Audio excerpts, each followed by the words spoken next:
Welcome to chapter 14 of Memoirs of a White Guy. My name is Luke, and as always, I don't know how to start these things. I'm like, it's good when I get going, and then it's good at the... No, it's never good at the end. It's good in the middle. The middle of these podcasts is where it peaks. But this is just the story of my life. If it's the first time you've ever listened to the podcast, don't start here. You go back to the start and catch up, because this podcast is literally just where I speak about my life and literally tell you what I did this week. And it was very funny because during the week I obviously asked you guys to send in questions for the podcast, and a guy sent me a question on my Facebook. Oh no, it was on an email, I think. He was like, "Hey mate, I just got a question for the podcast. What did you get up to this week?" Dude, that is the podcast. That's all I talk about.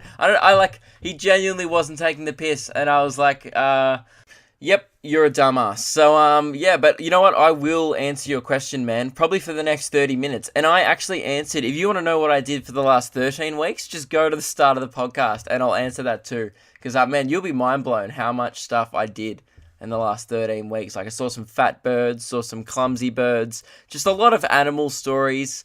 I got another animal story this week as well, so hang out for that. It's not a bird story though, so I know everyone's like, oh, I could hear you all collectively groan as you found that out. But I'll give you a hint. Actually, it's not a hint. I'll tell you what the animal is. It's a turtle story, and if you followed my Snapchat during the week, you'd know. So I'm going to tell that story. It was quite eventful. Not often do you have a turtle story. So anyway, what did I do this week? I was going to answer his question.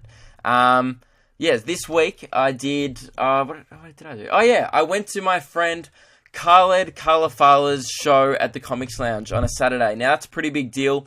The Comics Lounge is Melbourne's biggest... Well, it's the only comedy club in Melbourne, like full-time comedy club. And Khaled was doing his very first headline... Well, not headline, like his very first show on a Saturday night. And that's, like, really impressive because, like, the Comics Lounge is the very big comedy club. It seats about 500 people, and there was probably about 450 people there. It was almost full, and man, it was insane. It's so good when you watch your mates just kick it in the dick. And another good friend of mine, Lewis Spears, obviously past guest of the podcast, was also opening for Khaled. He did 20 minutes, and yeah, it was just awesome to see like two of your best mates just kick it in the cock and smash it in front of a bunch of randoms, and everyone loved it. It was a great show and went really well. So if you don't know Khaled Kalafala, definitely check him out on Facebook. Definitely the funniest brown person I know.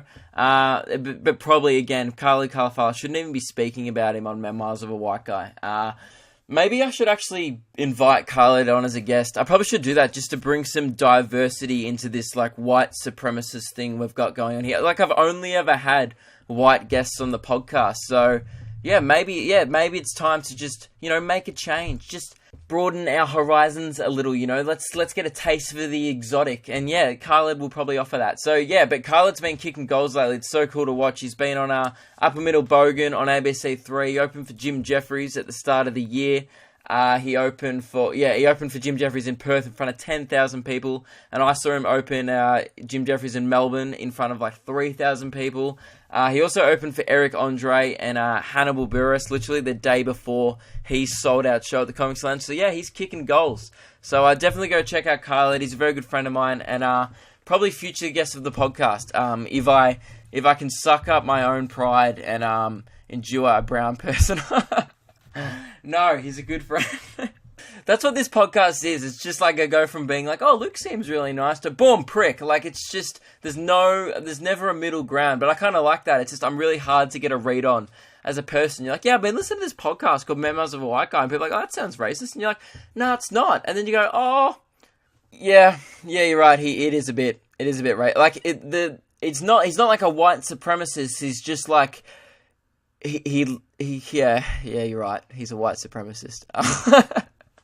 Let's go talk about turtles. So that was segue of the year. Whoa, white supremacy. All right, turtles at work. So as you all know, I work at a golf course, right? And I was driving around on the range, just picking up the range balls, minding my own business, and then I saw a turtle just walking along the range. But I didn't process it as a turtle. Like, my head didn't go, oh, look, that's a turtle. Legitimately, this is not a lie. For the first 2 seconds, my stupid brain went, huh, look at that rock going for a walk. And the stupid part about it was, that's way more impressive than a turtle just walking. A rock going for a walk. And I said it so casually to myself. I was like, oh yeah, just a rock going for a wander. You see that every day. And then I was like, oh, you idiot, it's a turtle. But man, I was too cool with seeing a rock going for a walk. That's amazing. Could you imagine just a rock getting up, going, oh, see ya, and then just like wandering off? And that's what annoyed me. I was too just casual with the idea of like a rock just growing legs and going, bye. Like, what the hell? And it's, man, could you imagine like, I was just thinking, could you imagine Donkey from Shrek walking up to one of those big 100-year-old tortoises? Like, that's a nice boulder. That's a... And like, I legit thought that this turtle was a rock, and my brain didn't go, you're an idiot. It just went like, I saw little pebbles next to it and just went, shh, don't disturb its babies. Like, that's what... I'm a dumbass. Anyway, so this turtle was just walking across the middle of the driving range. And then I realized that turtles are actually one of the few animals that can safely cross a golf driving range without being hurt. The ball would just go bonk off the back. Like, that's so good. Imagine just like constantly like being safe, constantly wearing a hard hat. Like, you're always OH&S ready just for life. That's amazing. They literally carry a shield on their backs. Like, you couldn't, like, you try and mess up a turtle. Okay, it's pretty easy. But, like, don't actually try. And the best part was all, like, how confused the kangaroos were. Because they were like me. They were like, oh, it's a walking rock. But they can think that, though, because they're kangaroos. And they've probably never seen a turtle before. And then it, like, shot its head out, like out of its home. Man, like, they're literally just like gypsies. They just have, like, a camper van, and they travel in their own home. Man, turtles are the gypsies of the animal world. They just freeload, and I guess they don't have to pay rent or do like house maintenance. They just have to have a shower. Like, that's their... That is so cool, just living, like, walking around in your house. If I walked around with like a roof on top of me, I'd look like a dickhead, but turtles can do it fine. I'm quite jealous of turtles. Anyway, so this turtle started walking through, and I think it was heading to like water, which is like 200 meters away. And so immediately I was just psyched. I started like, just Snapchatting it, and I was like, Squirtle, use water gun. And then it just like sat down. I was like, this is the worst Pokemon ever. This is shit. And like, so I was like, whatever, I'll go inside. And I usually go tell my boss these things, right? Whenever I see a weird animal, like the fat bird, clumsy bird, I'm like, oh, turtle, this is another animal story. This is going to go off. So I ran inside, and I was like, there's a turtle out on the driving range. And then he's like, oh, cool. And then he wasn't like, just not impressed. I think I'm the only person in the world who's just impressed by a slow moving creature. With like, you can tell it has like no personality. You can tell it thinks like, oh man. Anyway, so I went outside. Literally 2 minutes later, I came back to where it was, and it was gone. It just vanished. Like, I looked for 10 minutes for it, and it was completely gone. And then I realized I saw a magic turtle. Like, it was going so slow, and then I came back 2 minutes later, and it just vanished, thin air. There's no way the turtle could have moved that far in the amount of time. Like, at the rate that I saw it moving, there is absolutely no way. Because at driving range, it's just grass for 100 meters every single side of the turtle, and I was not gone for long at all. Just gone. Like, the only thing I could think of was just I'd been pranked by like Professor McGonagall was doing transfiguration, turned into a turtle, and then I left and was like, ha, and then just ran away to confuse the shit out of me. That's the only thing I could think of. So that was my turtle story. I was amazed. And then the rest of the night I was just like, I saw a magic turtle, and I just could not believe it. Because originally I saw like a magic rock, and then that magic rock, well, like a turtle is a magic rock, really. So I'm like, well, magic rock, and then the magic rock turned into a magic turtle. And that doesn't happen much. Usually, it just turns into... Anyway, you get the point. I was amazed. So, what else happened this week? Oh, yeah. So, the night after I got home from college show, I ended up getting home at like 4 in the... I got to sleep at like 4 in the morning, got home like 3:30, and I had work at 8 a.m. the next day. And everyone's done this. You've done, like, the big Saturday night, and then the next day, you're just not feeling it at work, right? And, man, I've talked about this before, and I'm gonna talk about it again. The old people's jokes at the golf club, okay? It's gotta stop. Like, I'm running on 3 hours sleep. I'm not as chipper as you on a Sunday morning, okay? It's a real generational thing. Old people, they wake up at, like, 4 a.m., and they're just, boom, up and about. Like, I'm like, Jesus... just calm down, or your dentures are going to just come out. So just calm, cool it. So I was like to this guy, I'm like, hey, you've got to give me a credit card when hiring the cart as a deposit, and we'll give it back to you at the end. And of course, he was like, can I give you my wife instead? Nah, she's old as fuck. Why would I want your dinosaur wife at 8? What are you talking about? If you honestly think I'm actually going to crack a smirk at 8 a.m. at that, you are deluded. You're off your I don't know, you haven't taken all your pills or something, because there's something just not all there with you. And I'm such an asshole, like, I don't even react when they say these things. Like most other employers will be like, haha, nah, just a credit card, or just go, oh yeah, I wish, or like, you know what I mean? Like, I don't even do that. Like, I'll be like, hey, so you got to give us a credit card, and they'll be like, oh, can I give you my kids for a couple of hours instead? And I'll just be like, no, sorry, we're not a childcare. I just stare at them until they realize that they're a bad parent and it was a bad joke. And then they just leave. And that's how awkward I am. And I don't really do it to be an asshole. I just do it because I'm socially awkward. Like, I just have not a high tolerance for jokes. I don't know, it's 8 a.m. and I'm just not laughing at that shit. I think it's that. I'm not like trying to sound like, oh man, I do comedy, so I'm not going to laugh at your shit. No, I laugh at everything. But it's just not that. That's not even humor. And like, they probably walk out going, man, that guy didn't have much of a sense of humor. Trust me, I do. I have a pretty good sense of humor. I just have a sense of humor. Not, it's 8 a.m. on a Sunday and I hate my wife. That's not humorous. That's just sad. So, yeah, take a good look at yourself. And, yeah, I think I've given them already too much attention on this podcast than that they deserve. So I'm going to move on. And this next thing highlights how good of a sense of humor I do actually have. During the week, I saw a thing on Facebook advertising this new progressive Instagram account called Genderless Nipples. And now it's a non-sexual thing. I need to say that right from the start. The description is, Genderless Nipples, men are allowed to show their nipples, women's get banned. Support all genders. Let's change this policy. And yeah, it's just like a free the nipple type thing. You've already seen it before. But the thing is with this Genderless Nipples thing is they just post pictures of nipples. Like, there's nothing, and they all get like 600 likes and stuff. And then they have 11,000 followers, and just a picture of a solo nipple, and they all look like volcanoes with a rash. And you just go on their page, and there's some real ugly ones on there. Like the reason why they don't show the person's face is because you know they have an ugly face because they got a shit nipple. And there's one with like a piercing, and the whole thing is like, you don't know if it's a girl, if it's a guy. It's like, hooray, it's 2016. It's literally the dumbest thing ever. And the only thing that they've posted that's not a nipple is an instructional tutorial on how to take a proper photo of your nipple.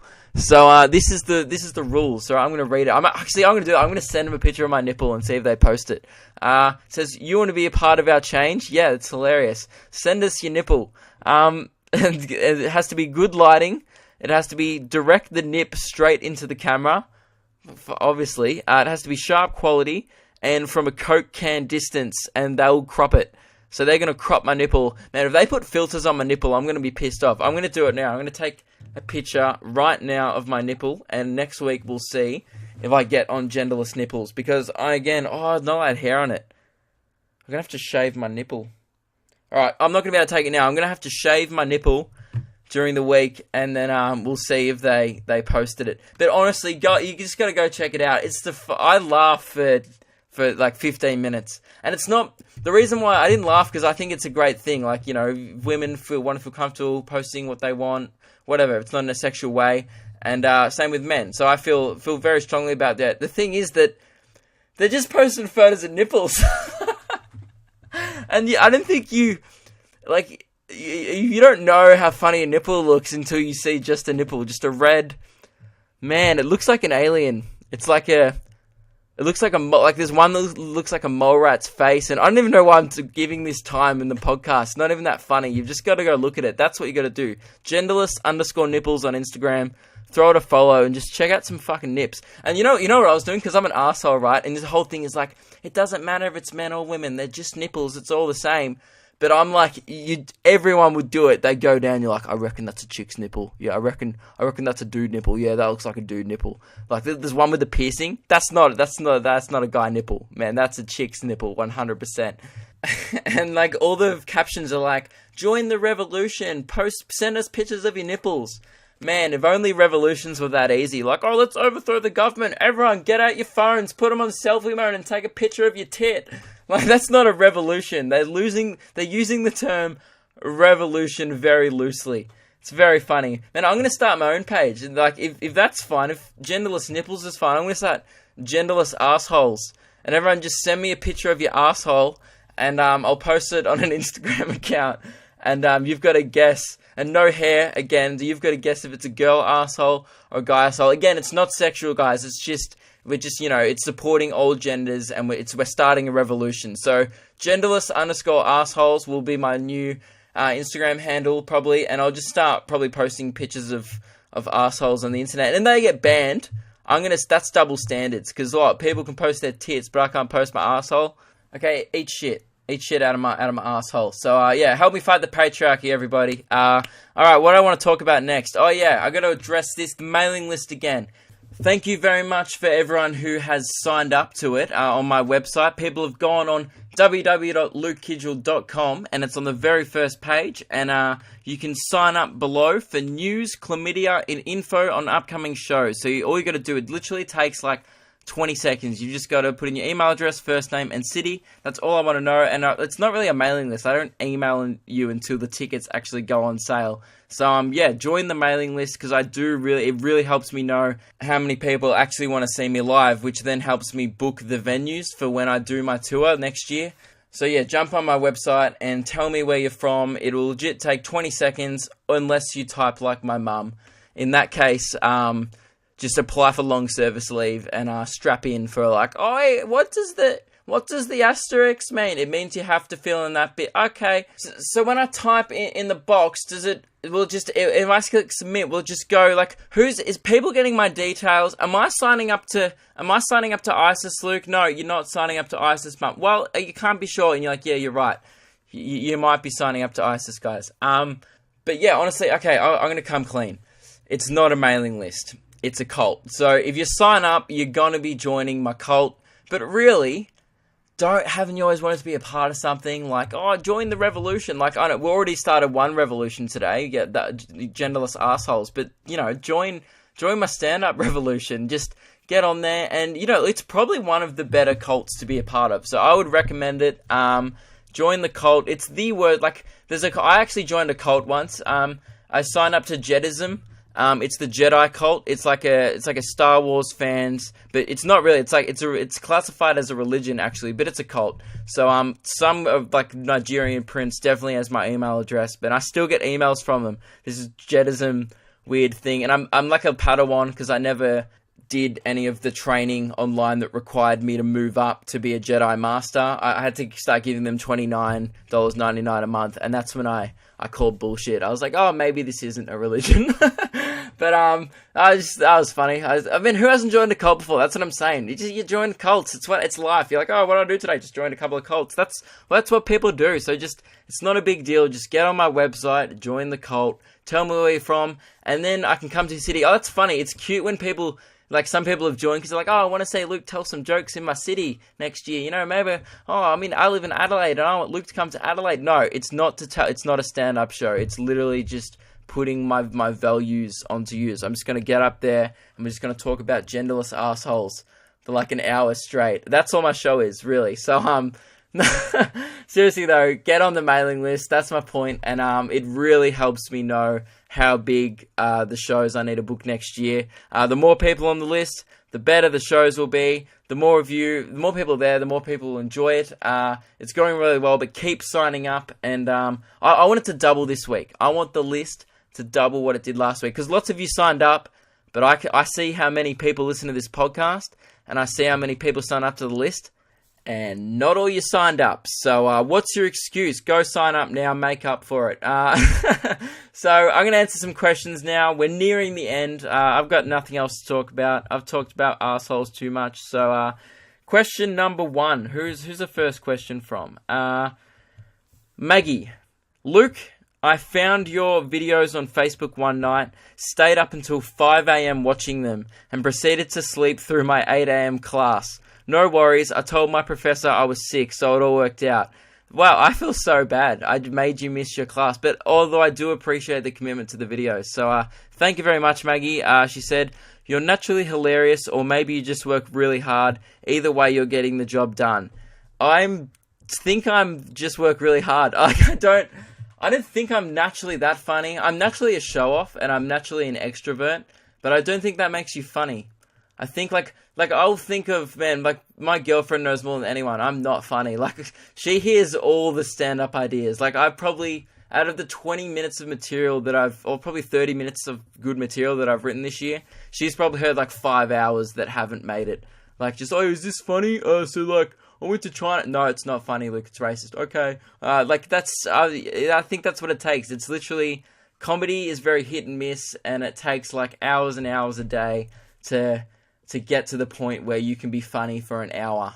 Like, I don't think people realize how much effort actually does go into my show. Like, this week I began ordering my show, right? Like, ordering the bits. So you write, like, say I've got like a 3-minute bit on, like, certain topic, and then I've got a 3-minute bit on other topic, and then you see a comedian live, and you think, oh, it's just 1 hour, and they just continue talking, and they transition everything. And no, it's not.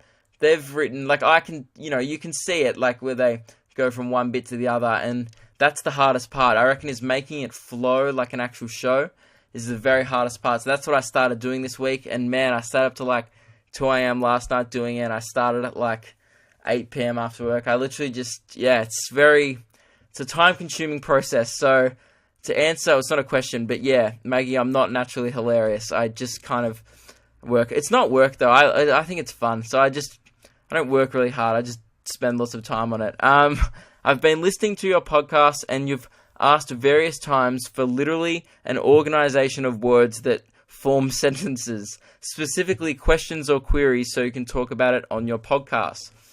Her question is, on to the point, my query is that Aziz Ansari is hilarious, and I've watched every one of his specials on Netflix. So Aziz Ansari is a comedian, obviously, and yes, he does have Netflix specials. She said, I'll give you a question too.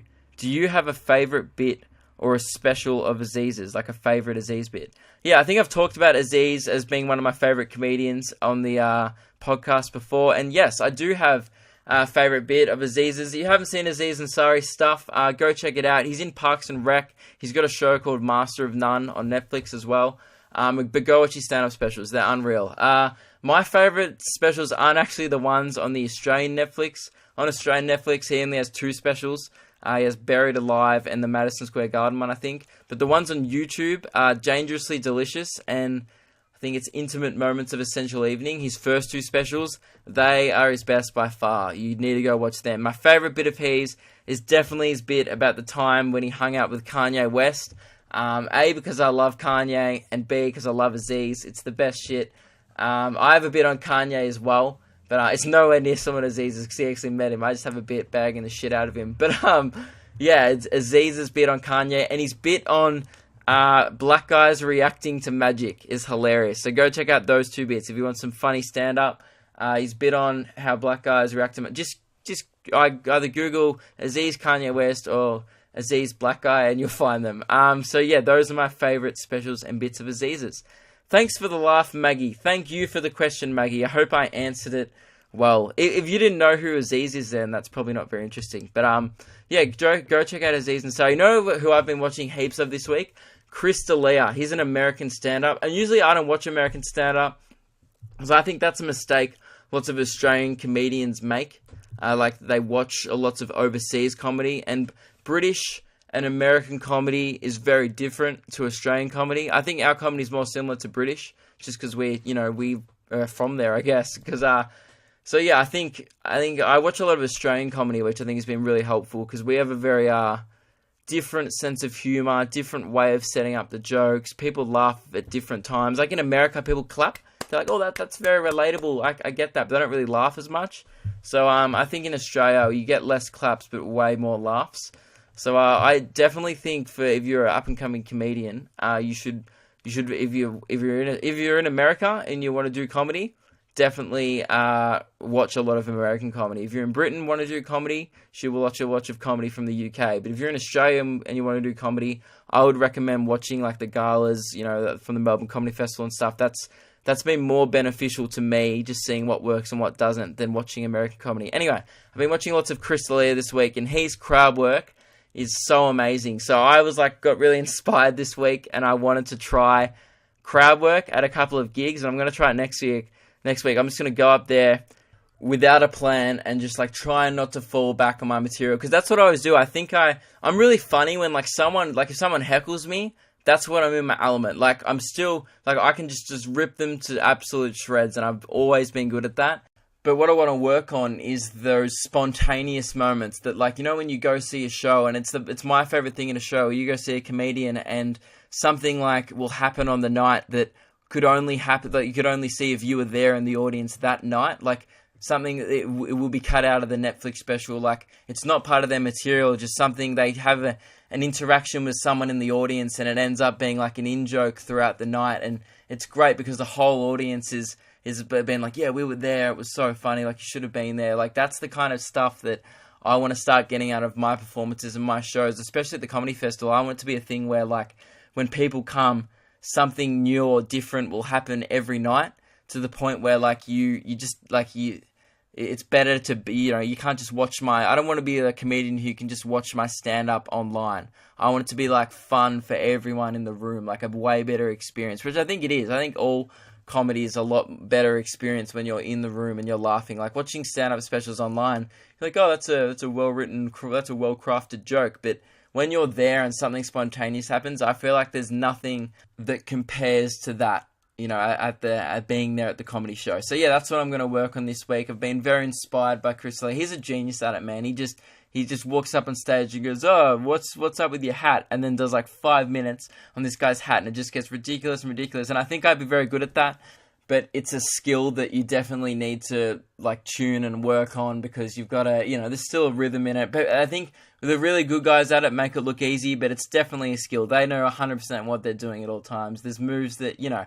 Anyway, so that's what I'm going to work on this week. Boring to all you, but I'm pretty excited about it. So this week, I got like 4 gigs this week. It's going to be fun. So yeah, that's a thing. And this week, actually, I will have by the end of the next week, by next week's podcast, I will have done over 100 gigs this year, which I'm very proud of. That was my goal at the start.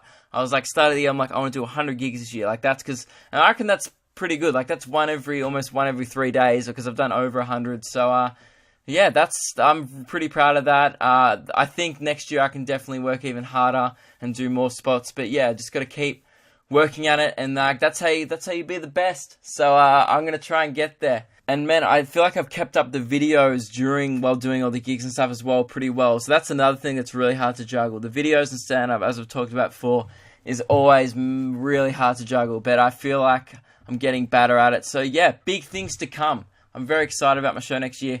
Tickets go on sale in like a month. I kind of had a freak out this week. I was like, oh no, I'm not ready. Like, but it's all good, because like, I don't know, I think it's just because when you put like a year's work into something, you can like never be ready until it actually happens, I think. So yeah, that's going to be cool. And the thing is, I realized, I almost forgot to announce this. I was supposed to do this at the start of the podcast.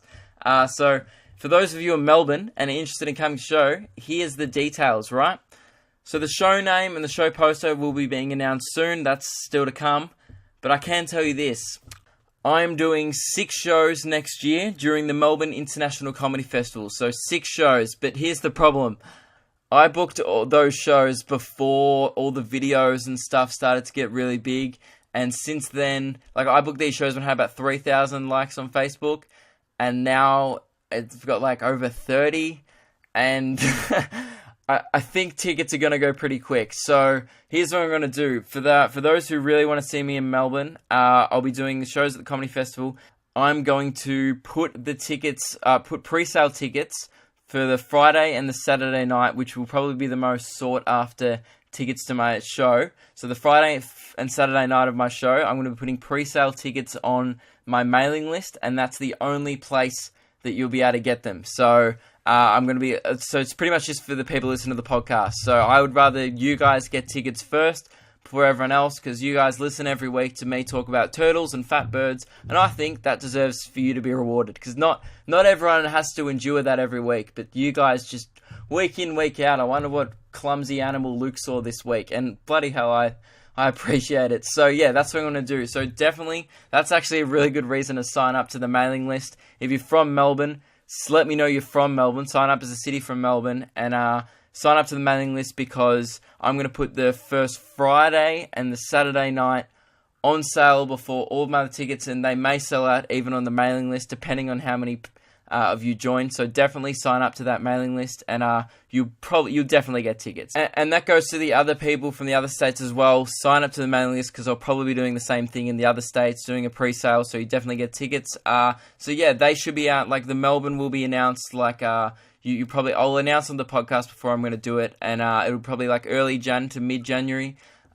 So yeah, look forward to that. Definitely sign up. Let me know where you're from. And that's all I have to plug. Now the plugging is over. I've got one more question to answer. And this question was from Michael, and it just said, can you die from getting hit in the nuts? Here's the thing. People just ask me shit that they could Google themselves. So like instead of Googling that, I'm going to open up my email, I'm going to type in, and then I'm going to send it instead of just finding out the answer for yourself. So that's what I did. So I Googled it. And the weird thing, when you Google, can I die from? Like, that's the funniest part about this question. You Google these are the first 5 results. It's so worrying. When you Google, like, shit, like, if you Google 3 words, like, how do I do, and the next 4 things will be the most disturbing 4 things you've ever read. So if you Google, can I die from, herpes is the first one, weed is the second one, and then can I die from a broken heart? Like, you can die from a literal broken heart. If your heart is no longer beating, yes, you will die. If you got dumped by your boyfriend of 2 months, no, get over it. You can't die. Oh my god, I can't look at, like, you know those girls when they can't, like, after they break up and like they've been dating the guy for a month, and they'll be like, oh, I can't wear my pajamas anymore because he saw me in them, and you're like, what? See, this sounds like I'm just having a rant, making up a story. No, I know someone who legit said that, and the funniest one they ever said was, they walked past the church, and she was like, oh, it's just devastating. And everyone was like, what? And she goes, it's just, we all thought, like, well, what does he mean? There wasn't even a wedding on. And she was like, oh, my boyfriend, my ex-boyfriend, it's just, when you see a church, it's like, you were going out for 2 months. He was not going to propose. He just wanted to root you. What's wrong with you? Girls do this, man. It's not a joke.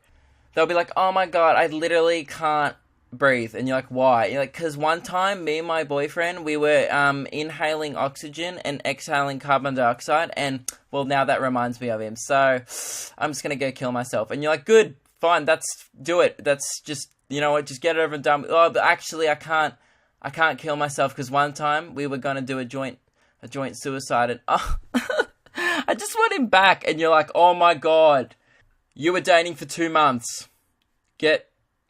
Just check yourself into a mental institution. Thank you and goodbye. And I'm not going to say the person who it was because I hope they're not listening now because they'll know. So yeah, that's it. Okay, I actually Googled it. Can you die from a broken heart? And surprisingly enough, the first result wasn't go fuck yourself. It was, is broken heart syndrome real? Because can I actually die? Like oh my god, can I die from, what was the original question? Can you die from getting hit in the nuts? Yeah, so I Googled this, right? And I think the person, like Michael, was probably like, oh, this would be a funny content for Luke to talk about in the podcast. It's pretty bleak. You can die from getting hit in the nuts, and it's like, not, you died of laughter, because no, you die from internal bleeding. So, yeah, you can. It's very rare, though. If something hits you in the balls, you could, like, directly, and then you bleed internally, and because you can lose it. You can lose your dick and still survive, and, like, piss out of a tube. That's happened to people. Man, I was watching Embarrassing Bodies, like, the dick edition the other night with a couple of mates, because, yeah, let's just get the boys open. We didn't get the boys over to watch a bunch of embarrassing dicks. We were just watching TV, and then it came on, and you're not going to not watch that, right? So there was this one guy, and he lost his cock in a car accident, and then the doctors it showed his dick previously. Like, I don't know, why did they have a picture of his dick previously? It literally showed one of his dick pics, but because it was like a medical show, it was just cool. Anyway, and they don't blur it or anything because it's on like 11 p.m. at night. And so it was like, it showed one of his old dick, and then the doctors, like 6 months later, the surgery took forever. There was different parts of surgery. 6 months later, they gave him a new prosthetic dick that was like triple the size. He had like a bionic Terminated dick. Just like the doctors were like, yeah, just, that's it. Like, that's the best thing to ever happen to him. I want to lose my dick in a car accident. That's the, it was pretty gross. You don't want it. But like, man, and the funny, he went back in like a year later after the referral and then whipped out his cock. And then the doctor was like, oh, are you happy with it? And the dude just like had the biggest smile on his face. He was like, yeah, I'm pretty happy with it. He's like, is your wife happy with it? And he's like, oh yeah. It was very funny. So that's the funny part of getting your dick cut off. But he didn't die. So yeah, you can live. My point was, you can live without a dick, because you just get a new one, they just give a new robot dick. That's what you do, okay? If you're self-conscious of your penis size, get in a life-threatening like car accident, and then hopefully you don't lose your life, and then doctors will spend 6 months crafting you a robot cock, and then like, I wonder if girls will be into that. Like, you have to like wind it up like a Jack in the Box before you do it.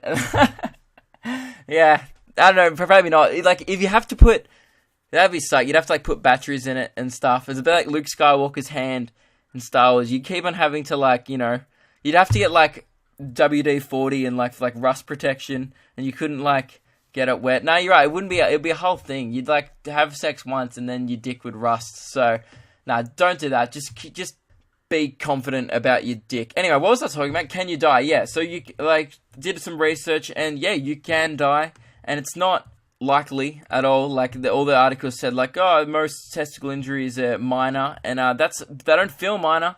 Man, as someone who's been like in grade 6, this happened. The worst ever time I got nutted. My mate, I don't know why he's still my mate. But yeah, after this, he shouldn't have been my mate, but still mates. And he lined my groin with a basketball from like 5 meters away and just kicked it into my balls as hard as I could. And you've never felt pain until you've had that experience. I mean, I don't know if it hurts girls like to get hit in the boob. I don't know, because I'm not a girl. So, that's something you can message me in. Does it hurt? Is there like an equivalent? I don't think they know. But you know what though? I can't complain, because like girls have to go through just like their period every single month, and like I might get hit in the dick like once a year, and so I'd rather take the being hit in the dick once a year. So I'm not going to complain. That's the end of the podcast. Thank you very much for listening. No musical instrument this week. I feel like we've all matured as a podcast. We don't need a jingle. That was it was a good suggestion by whoever suggested it, but I think I'm over the musical instrument thing. The megaphone's back. Thank you all for listening, and I don't have anything to say on them. Oh, actually, I should have used the megaphone for my announcement earlier. Damn it. I should always announce things in the megaphone. That's going to be my new thing. The announcement megaphone. Anyway, sign up to the mailing list, not because of sign up for the pre-sale tickets. They'll go on sale in like 3 to 4 weeks, but mainly to join the cult. Because everyone needs to join a cult once in their lifetime, and I want to give you guys the experience of being part of like a weird thing. Be like, why did I join? I regret it, but I don't. Like, that's like me with the Jedi thing. Anyway, send me more questions as well. luke.kidgell@gmail.com, because I'm officially out of questions. Shoot them through my email or my Facebook page during the week, and yeah, sign up to my mailing list, and thank you for listening.